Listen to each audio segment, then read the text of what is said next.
Welcome back. Welcome to a kingdom that stood tall while the world was still learning how to stand. A land built not only with walls and bronze, but with order, discipline, and power. In the last chapter, you witnessed the rise of Benin, the crown, the throne, the unity of a people bound by tradition and strength. But history does not remain still.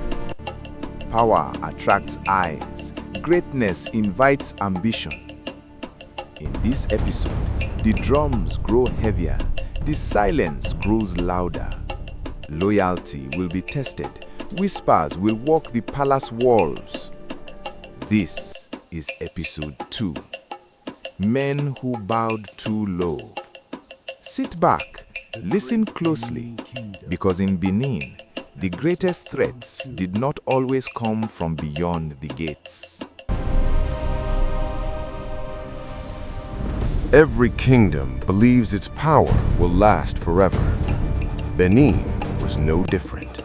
Its walls stood tall, its streets were ordered, its people moved with rhythm and purpose. To the outside world, Benin appeared unshakable. But history does not announce its turning points. It whispers them quietly. Night fell over Benin like a slow breath. Torches were lit, gates were secured, guards took their positions. Nothing seemed unusual, and that was the danger. Great kingdoms do not collapse in noise. They begin to crack in silence. At the heart of the city stood the palace, built with red earth and memory. Every wall carried the weight of ancestors. Inside, the Oba sat alone. A king is never truly alone. He is surrounded by the past and watched by the future. Behind him, bronze heads stared without blinking. Kings before him, kings who ruled, kings who fell.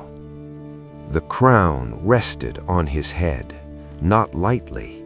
It pressed down with the weight of every decision ever made in Benin. Power does not shout, it listens, and that night the Oba listened. Elsewhere in the palace, the Queen Mother stood before her shrine. She did not sleep. Women like her never do when the land is uneasy. Incense burned slowly. The smoke refused to rise straight. She frowned.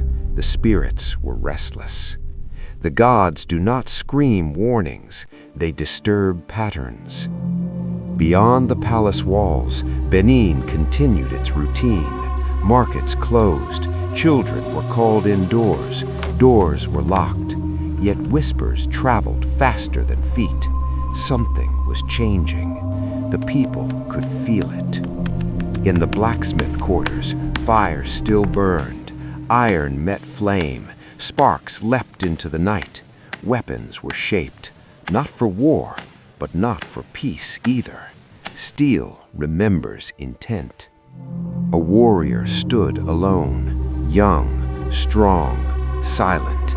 He sharpened his spear slowly, each movement precise. Men like him are not born dangerous. They become dangerous when patience runs out. Earlier that day, the council had met. Voices were calm, words were respectful, but respect can be a mask.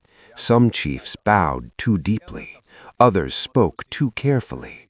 Ambition does not announce itself, it waits. The same night, a priest cast the cowries. They scattered badly. His hands trembled. The future refused order. Blood hovered close to power. Morning came, as it always does. The sun rose over Benin. The city awoke, but the night had already changed something. No one noticed, not yet. Every fall begins long before the fall itself. It begins when loyalty weakens, when silence grows heavy, when shadows learn where to stand. And in Benin, The shadows were learning fast. Night did not fall on Benin gently. It descended like a decision already made. The city slept, but sleep in great kingdoms is never innocent. The drums along the palace walls burned low, their flames bending under a wind that carried no rain, only warning. Somewhere between the third and fourth watch, the drums spoke.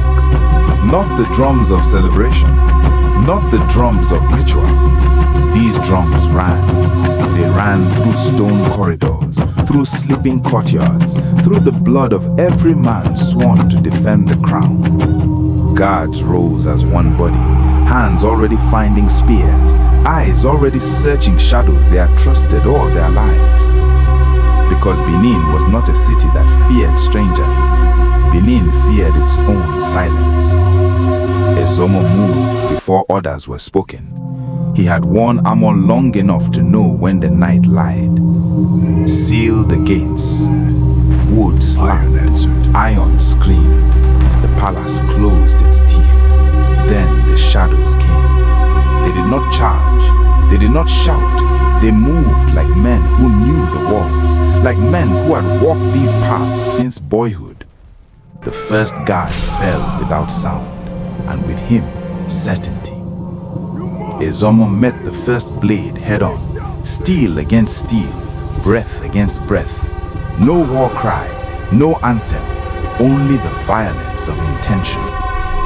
When the attackers withdrew, they did not flee, they dissolved, like smoke that had learned the shape of the palace. At dawn, blood still darkened the stones, and Benin asked the question it had never asked before. Who opened the door? The Oba emerged as the sun touched the rooftops. He did not run. He did not speak.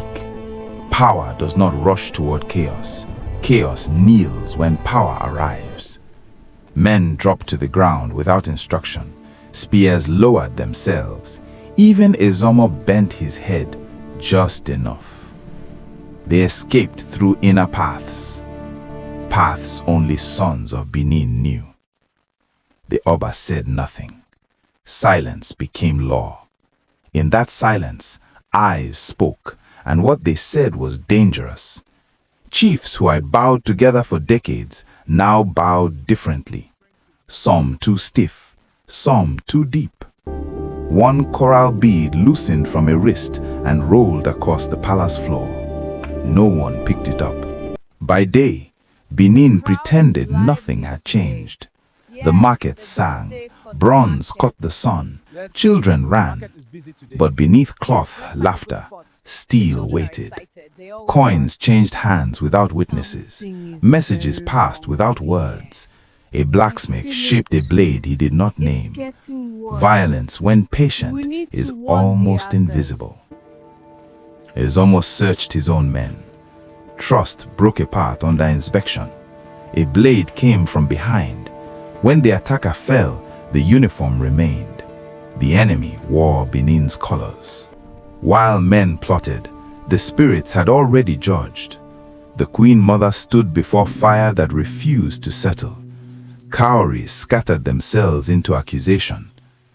Blood walks freely, she said, and it wears familiar feet.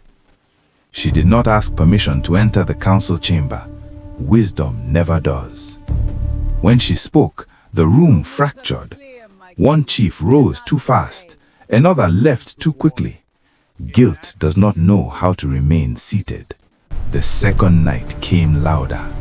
This time, there were no masks.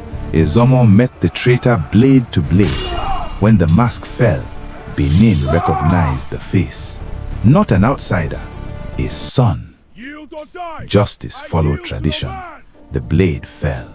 Order returned its seat. But the Queen Mother watched the flames long after, because ambition, once revealed, never truly dies. And Benin prepared itself.